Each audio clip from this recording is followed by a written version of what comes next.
3 षटक समाप्त झाले. धावफलकावरती आपण पाहतोय 28 धावा. उर्वरित 12 चेंडूंचा खेळ शिल्लक 12 चेंडूमध्ये बनवायचे आहेत. विजयासाठी आपण पाहतोय त्या 15 धावा.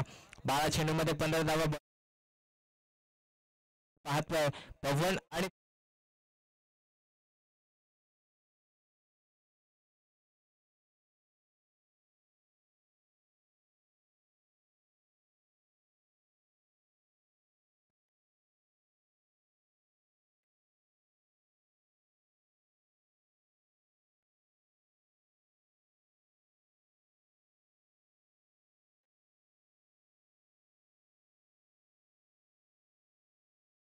यावेळेस करतोय काय, खराब चेंडू जरी होता परंतु मेजबानी स्वीकारता आली नाही आणि चेंडू सरळ आपण पाहतो.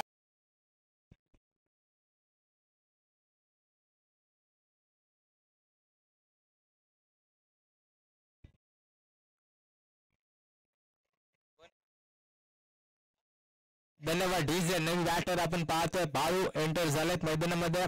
12 चेंडू 15 बनवायचे होत्या. पहिला चेंडू विकेट आला, त्यानंतर दुसरा चेंडू चौकार आला.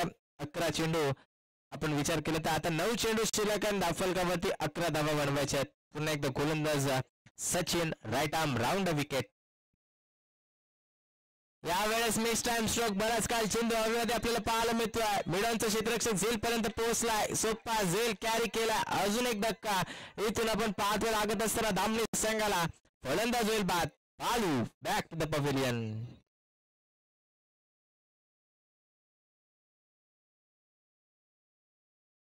अजून एक विकेट इथून लागत असताना आता पूर्णपणे कमबॅक करून देतो आपल्या संघासाठी गोलंदाज सचिन. 12 चेंडू 15ची गरज होती, त्यानंतर चौकार आला. हॅट्रिकच्या उंबरठ्यावरती तयार झालाय. या स्पर्धेतली पहिली विकेट हॅट्रिक इथून प्रस्थापित करेल का गोलंदाज सचिन. यावेळेस ऑन साइडला हॅट्रिकची संधी आणि इथून हॅट्रिक क्रमांक 1 या स्पर्धेतले प्रस्थापित करत असताना गोलंदाज सचिनच्या माध्यमातून आपण पाहतोय वांगणी बी या संघासाठी आली आहे. गोलंदाज सचिन अगदी टाळ्या वाजल्या पाहिजेत.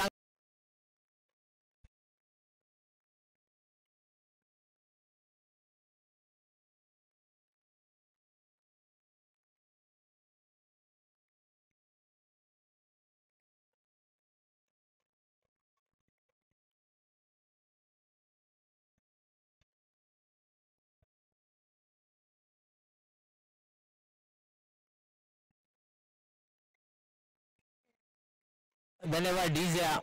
इथून अगोदरच म्हटलं होतं 12 बॉल आणि 15 धावसंख्येचं समीकरण आहे. समीकरण जरूर सोपं होतं परंतु ते मैदानामध्ये कठीण बनवत असताना सध्या गोलंदाज सचिनला आपण पाहतोय.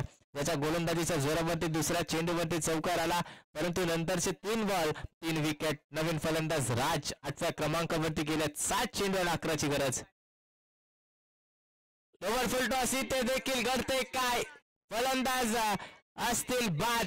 4 चेंडू आणि 4 विकेट एकवटत असताना खर तर विचार केलात या षटकामध्ये तब्बल धावा खर्च केल्यात फक्त आणि फक्त 4 आणि विकेट प्रस्थापित केले ते 5. खूप कमालीची गोलंदाजी करत असताना वांगणी ब संघाचा गोलंदाज आपल्याला पाहायला मिळतो सचिन. आता समीकरण कठीण झालंय.